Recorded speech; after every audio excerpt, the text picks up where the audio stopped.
Bismillahirrahmanirrahim. Assalamualaikum warahmatullahi wabarakatuh.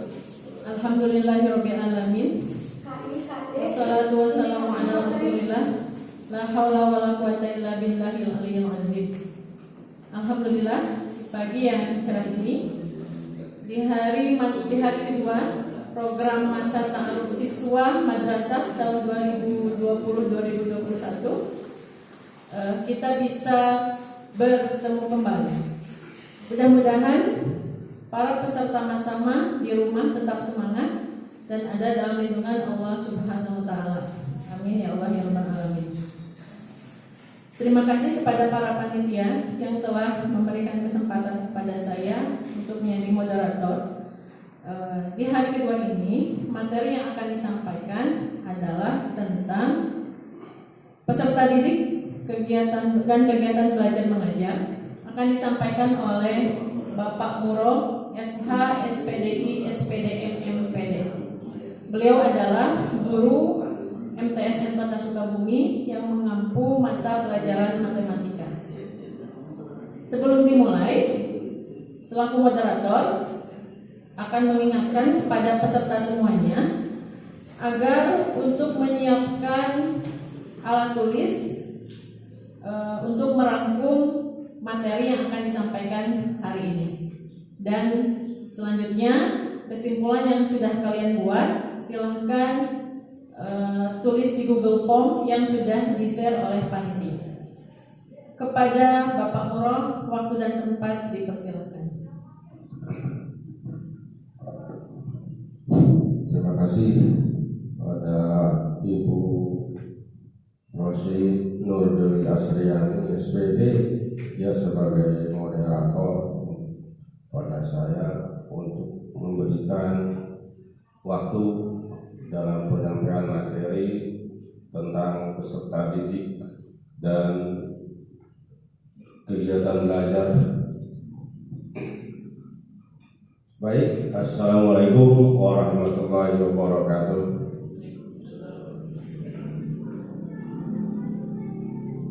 Alhamdulillahirabbil alamin.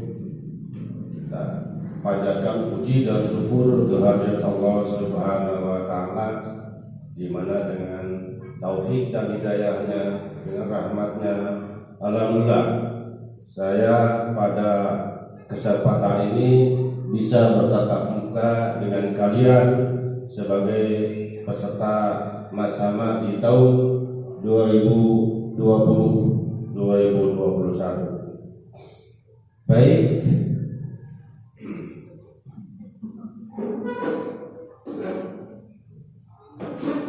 pada kesempatan ini ya, materi yang akan saya paparkan buat kalian ya, sekilas tentang peserta didik dan pembelajaran. Baik, ya, peserta didik tidak bisa berdiri tunggal ya. Mau tidak mau ya, harus seiring sejalan dan merupakan satu sistem dengan pendidik. Kalau di sekolah pendidik tersebut adalah guru, tapi kalau di rumah maaf berarti dia adalah ibu bapak kalian.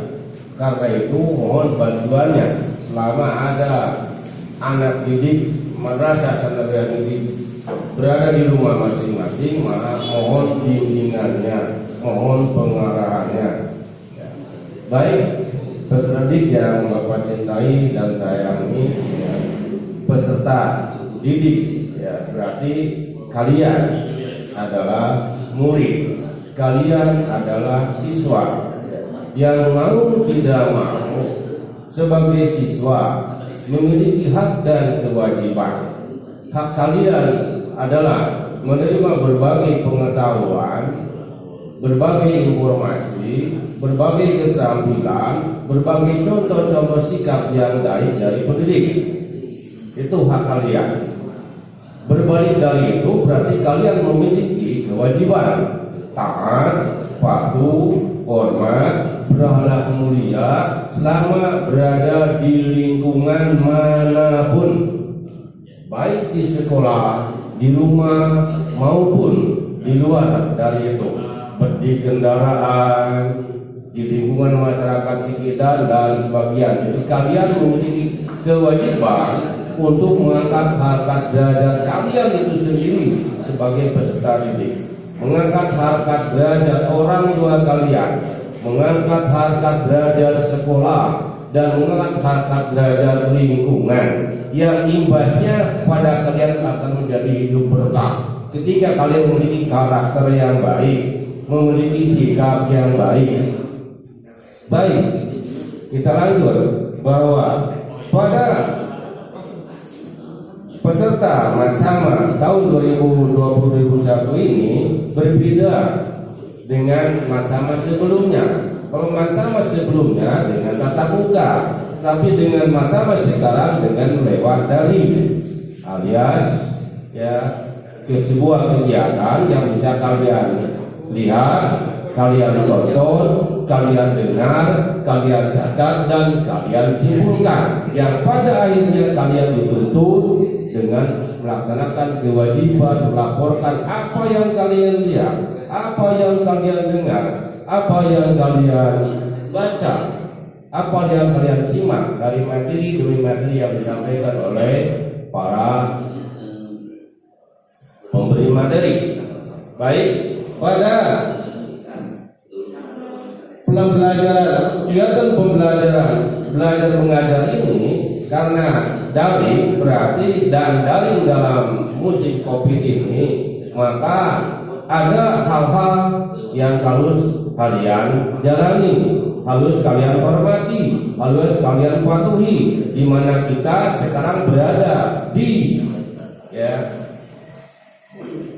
pandemi COVID-19 ya, dengan zona tertentu, di antara zona merah, zona kuning, zona umum zona oranye dan zona hijau. Nah, dan kalian sudah tahu, yakin bahwa percaya bahwa kalian adalah ahli penyimak, ahli baca, ya, senang baca dan lain sebagainya, di mana diinformasikan bahwa yang masuk pada zona hijau itu baru 85 kota dan kabupaten. Ya. Nah, ini salah satu di antaranya adalah Sukabumi. Tetapi walaupun kita Sukabumi sudah masuk pada zona hijau, tetapi tetap tidak melanggar dan harus mentaati protokol kesehatan. Ya. Jadi kita secara umum kita bersyukur bahwa kita masuk pada zona hijau, betapa istilahnya cemburu, banyak orang cemburu, banyak wilayah cemburu ke Sukabumi. Sukabumi sudah masuk peringkat zona hijau, tapi jangan lupa waspada, tidak seenak dewe berbuat ketika harus tetap memenuhi protokol kesehatan. Ya, yang 85 kota kabupaten itu se-Indonesia baru 6%. Bayangkan 94% berada di zona merah, ya, berada di zona kuning, dan berada di zona oranye. Kita tolong bantu oleh kalian semua, segera disegerakan pandemi COVID-19 ini segera diangkat oleh Allah Subhanahu wa Ta'ala. Kalian tahu bahwa provinsi yang berada di Indonesia semuanya ada 34, dan untuk kota dan kabupaten semuanya adalah 527. Bayangkan oleh kalian. Karena itu kalian selama pandemi ini, dalam praktek pembelajaran selama pandemi, kalian tidak boleh melanggar protokol kesehatan di berbagai lingkungan.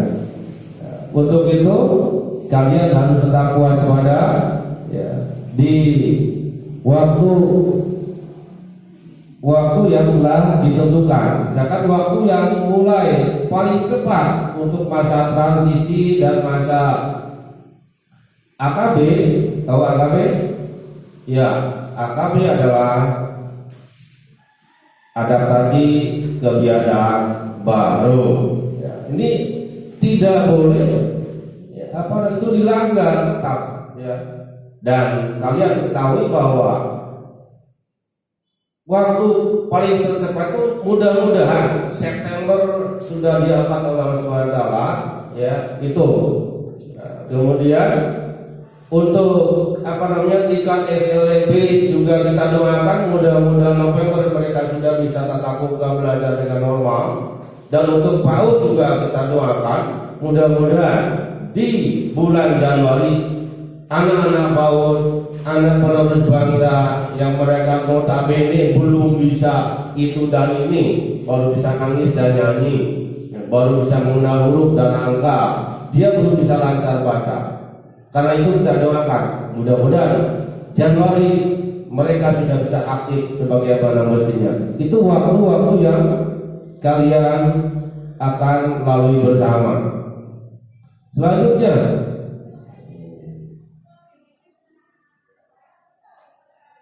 baik peserta yang Bapak hormati, itu waktu yang mau tidak mau harus kita bolehlah kalian bersyukur ya. Artinya bahwa Allah memberikan musibah ini untuk merenung diri kesalahan apa yang ada pada diri kita masing-masing, sehingga disuruh dirumahkan, stay at home untuk merenung ya. Kesalahan apa lalu kita perbaiki.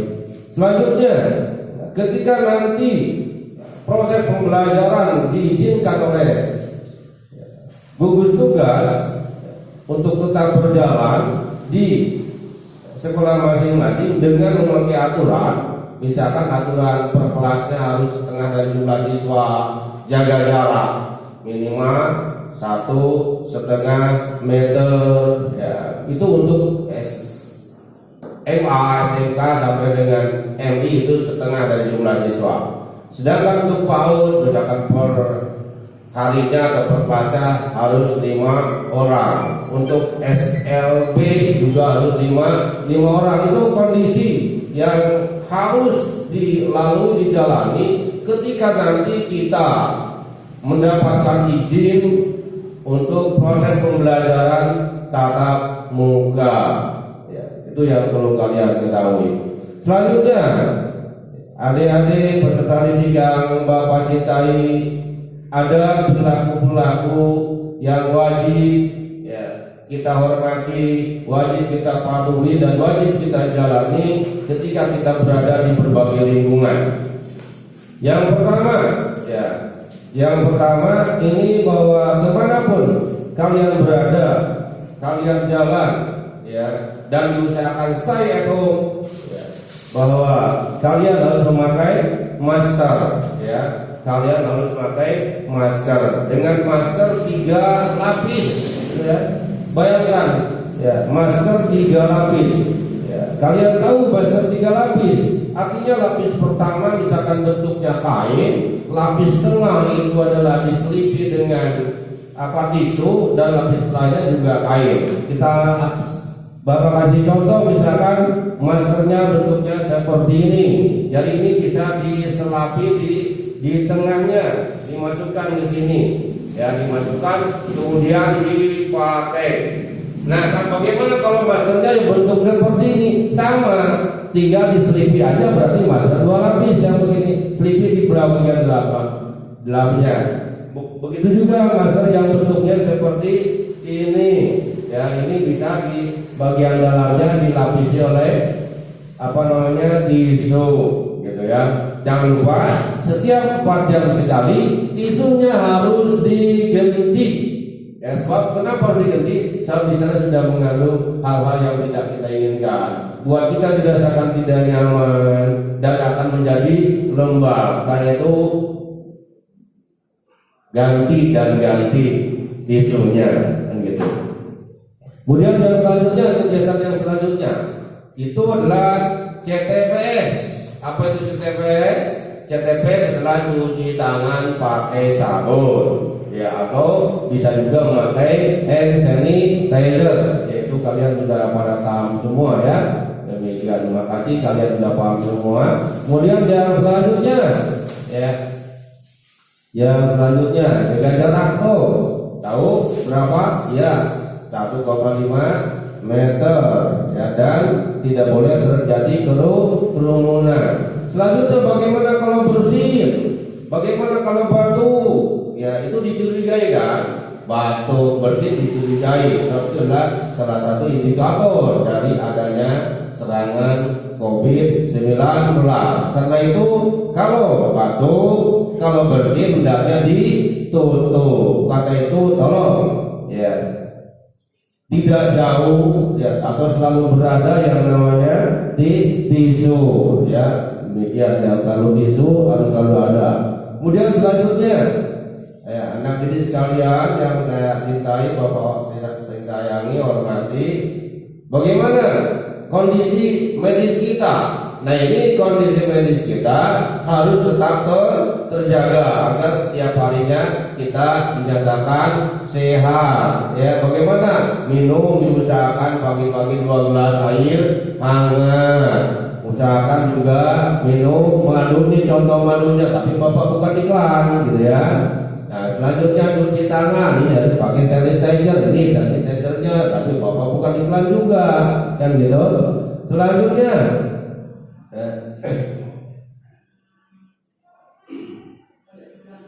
jadi kembali bahwa kesehatan harus selalu dijaga, minum ya dengan baik dan benar. Tahu kan, minum dengan baik dan benar, tidak sambil jalan-jalan. Minum harus jongkok, harus duduk kan gitu ya, dengan baca doa, akhiri dengan doa juga kan gitu. Kemudian selanjutnya makan harus baik dan benar. Banyak ayat dalam makan yang tidak ibadah banyak ya. Makan, melaksanakan makan tidak baik dengan benar. Makan dengan berdiri baik enggak? Makan dengan jalan-jalan baik enggak? Kan gitu ya. Demikian itu berarti contoh-contoh yang tidak baik. Ya, kemudian minum selain dari air hangat, madu silakan. Kemudian minyak zaitun silakan. Nah, kemudian ada lagi bidara. Itu bidara untuk segala macam penyakit diantaranya ya. Itu untuk kondisi mempertahankan agar kita selalu sehat walafiat. Selanjutnya bagaimana kalau kalian nanti ke kantin? Itu juga sama, aturan masih berlaku ya. Protokol kesehatan tetap berlaku. Bagaimana olahraga? Olahraga pun itu selama masa ini sementara tidak diperbolehkan, kecuali kan gitu ya, adanya penggunaan alat fasilitas yang harus dipegang sesuai dengan bergantinya waktu, tapi tetap dengan dengan jarak-jarak dan tetap mengindahkan protokol kesehatan. Kemudian kegiatan selain pembelajaran yang harus kalian juga pahami ya, diantaranya apa ya, kegiatan selain pembelajaran tahu ya, diantaranya waktu kalian istirahat, waktu kalian tidur, waktu kalian berada di luar kelas, tetap itu tidak boleh melanggar protokol kesehatan, tetap harus mengindahkan kesehatan. Jadi protokol kesehatan ini harus diterapkan dimanapun kalian berada. Ya. Baik peserta didik yang Bapak cintai dan Bapak hormati, ya. Selanjutnya apa yang Bapak informasikan kepada kalian, simak dengan baik, dengan benar agar tidak terjadi salah paham, gagal paham. Salah paham, gagal paham, akhirnya kalian sendiri yang rugi. Karena itu materi demi materi yang kalian sadar ikuti dengan baik dan benar ya. Duduk yang benar, tidak mengganggu teman di sampingnya, ya, dan lain sebagainya. Siapkan makanan, silakan. Jadi tidak lari, jadi siapkan makan, minum, dan lain sebagainya di situ. Ya, siapkan tisu dan lain sebagainya. Ya. Kemudian baik kalian yang saya hormati, peserta yang Bapak hormati, ya, protokol kesehatan dalam pembelajaran ya tatap muka yang akan dilaksanakan ketika kita sudah dapat izin dari gugus tugas, ada hal-hal kalian yang harus dan tidak boleh langgar secara umum tadi sudah ya, secara umum tadi itu menyangkut seluruhnya. Bagaimana untuk warga satuan pendidikan? Warga satuan pendidikan itu siapa aja yang termasuk warga satuan pendidikan? Di antaranya adalah peserta didik, ada juga pendidik. Yang kalian tahu bahwa pendidik itu akar katanya adalah didik yang gitu ya. Yang satu ini dia memiliki awalan dan sisipan.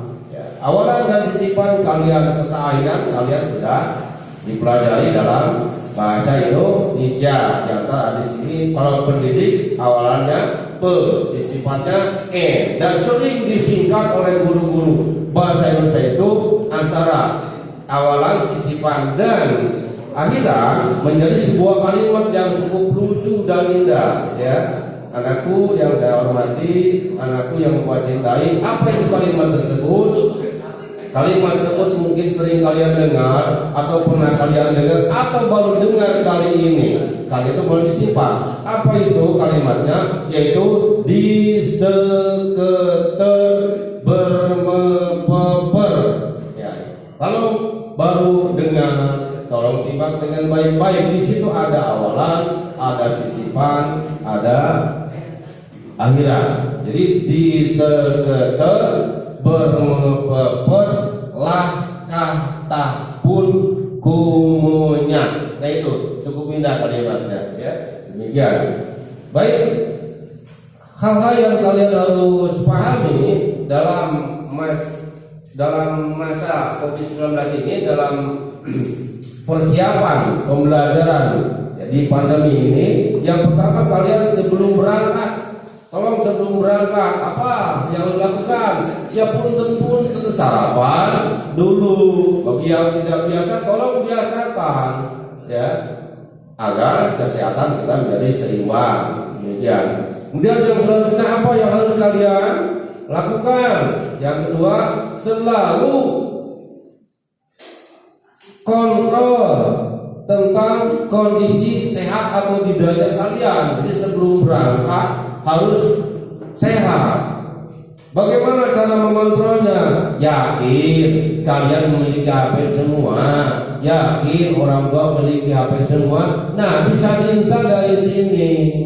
Ya, pagi-pagi sebelum apa yang harus diinstal, yaitu tentang body temperatur saja di situ. Jadi tinggal dibuka, di situ ada setan, lalu pijit SIM, kemudian tempelkan jempol ke barcode yang ada di sana. Tunggu sampai dia bergetar, muncul di situ.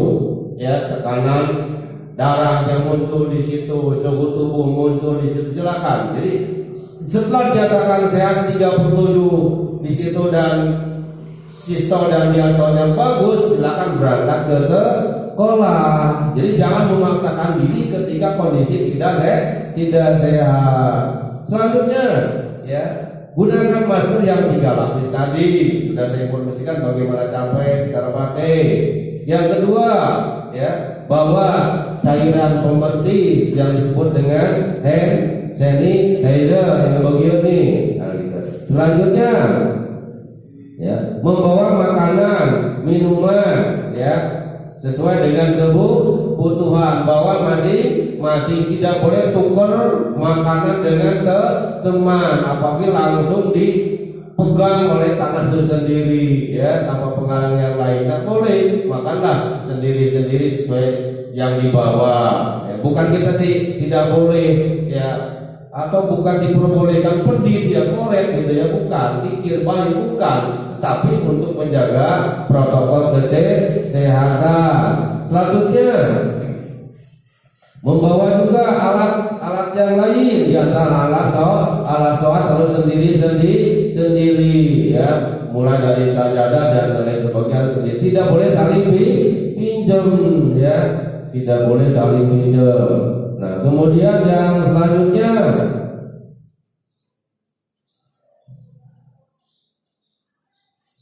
di situasi yang kedua, kalau yang pertama tadi sebelum berangkat, sekarang di perjalanan, Bagaimana di perjalanan? Ya tadi, ya duduk jaga jarak minimal 1,5 meter.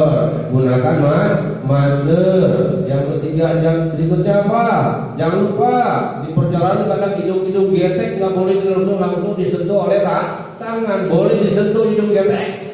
Hidung gatal boleh disentuh, ya boleh saja, tapi pakai alas. Misalkan kalau ada pakai yang panjang begini, ya jangan kulit tangannya kita yang disentuhkan, gitu ya. Kalau gitu. Kemudian yang selanjutnya mata gata, ya di perjalanan kadang gata. Jangan perjalanan di kelas pun di rumah pun kadang gata, itu pun nggak boleh disentuh langsung oleh tangan. Karena itu tolong siapkan di rumah THM, kan gitu ya. Tahu THM? Obat THM ya. Demikian istilahnya tetes mata dan hidung. Jadi ketika hidung gatal, di hidung bisa ditetes, di mata bisa ditetes, di telinga kadang-kadang kan kurang dengar ya.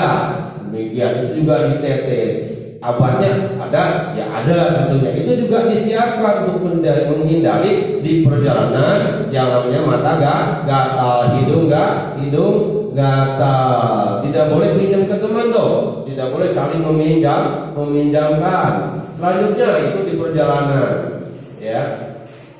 Kemudian selanjutnya, ya.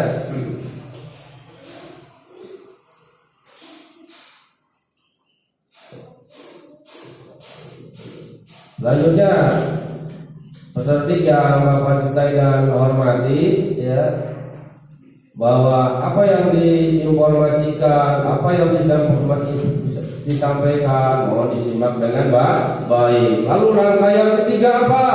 Ya, jadi warga satuan pendidikan atau peserta didik dan siapapun juga termasuk pendidik. Langkah yang ketiga yang harus kita lalui bersama dan laksanakan yaitu sebelum masuk ke gerbang, sebelum masuk ke rumah, sebelum masuk ke kelas, kan gitu.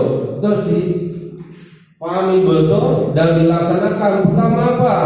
Ya, ketika sampai di gedung, ya, aktivitas yang harus kalian lakukan apa? Ya, pertama pengantaran, ya, itu dilakukan, ya. Tuh, jadi kalau diantarkan tidak boleh sembarang menempatkan anak. Diantaranya kemana? Sampai ke pintu gerbang. Jangan sampai belum sampai ke pintu gerbang anak sudah diturunkan oleh orang tuanya karena berbagai alasan lain. Tetap harus sampai ke pintu gerbang itu. Jadi kalau mau kalian diantar oleh orang tua, mohon sampaikan mi dan sebagainya sampai pintu gerbang. Itu protokolnya seperti itu. Yang kedua, ya, pemeriksa sampai di pintu gerbang, di situ ada protokol kesehatan yang dilalui. Pertama, kalian akan diukur suhu tubuh. Yang kedua, kalau ada gejala batuk, ya, kemudian kalau ada pilek, kalau ada tenggorokan gatal dan sebagainya atau sesak napas, laporkan ketika kalian sampai di pintu gerbang, sehingga pihak tim kesehatan nanti akan menindaklanjuti. Selanjutnya sampai di pintu gerbang, langkah yang ketiga apa? Yaitu CTPS. Kemudian yang berikut yang keempat, ya, setelah memenuhi kriteria tersebut maka kalian akan mengikuti dan masuk ke zona yang keempat. Zona yang keempat itu apa? Selama kegiatan belajar mengajar. Yang pertama tadi dari informasikan ini bawel ya, terus aja masker jaga jarak, dan memang itu tidak boleh dilanggar. Ketika dilanggar ada, ya, aturan yang menyebabkan kalian kena sanksi. Ini berlaku umum loh, berlaku di perjalanan juga, ya, ke pasar dan sebagainya. Ketika pakai masker di situ ada, ya, dari TNI, dari Polri, dari Satpol PP, ya, untuk menegur dan memberikan sanksi. Karena itu tolong kalian sebagai peserta didik, ya, dalam konteks yang keempat, dalam langkah yang keempat ini tetap jaga jarak, ya, jangan pakai masker, bawa alat belajar masing-masing, tidak boleh saling pinjam. Kalau suruh musik, bawa alat musik masing-masing, makan, minum dan lain sebagainya. Selanjutnya dilarang ya pinjam meminjam alat peralatan yang lain. Jangan lupa ya, ini tetap nih berkali-kali masker, CTPS, jaga jarak. Kenapa itu bawel? Karena kita disayangi, gitu ya. Kalau nggak dibawelin, ya namanya manusia kadang lupa. Ya, selanjutnya masih ada sih. Langkah yang kelima, ya, yang kalian lalui, ya, kalian jalani, kalian patuhi, kalian hormati, yaitu ketika kegiatan belajar mengajar. Ya, belajar berarti kalian sebagai peserta didik, mengajar berarti guru menyampaikan materi. Ya, jadi di situ ada guru bertindak, berperilaku. Dia memiliki dua fungsi, mengajar dan mendidik. Mengajar menyampaikan ilmu pengetahuan dan transfer ilmu pengetahuan sesuai dengan materi yang dia punya. Sedangkan mendidik memberikan contoh, suri teladan yang baik, menegur, ya, kemudian mengarahkan kalian sebagai peserta didik agar tetap memiliki karakter yang baik, ya, akhlak yang baik, sopan, santun dan lain sebagainya. Hormat, patuh pada aturan, mampu menegakkan aturan, mampu melaksanakan aturan. Ya, karena itu yang pertama itu apa? Pada kegiatan belajar mengajar yang pertama yang harus kalian taati itu apa? Kembali ke tadi, masker lagi, ketemu dengan masker. Jadi apa namanya? Dirindukan. Di setiap situasi dan kondisi dirindukan dan tidak boleh lewatkan. Berikutnya tadi CTPS. Ya, jadi sebelum masuk ke kelas harus CTPS dulu, masker dulu. Lalu yang kedua apa? Nah, keluar ruang kelas. Ya, bagaimana kalau keluar ruang? Kalau misalkan waktu istirahat, ya, apa itu tetap harus pakai protokol kesehatan? Ya, harus tetap pakai protokol kesehatan. Ada pengecualian? Ada. Apa? Ya, waktu makan masa pakai masker, waktu minum masa pakai masker. Itu pengecualiannya. Dan jangan lupa pakai masker. Ini ada aturan yang baik dan yang benar. Pakai masker tidak boleh diturunkan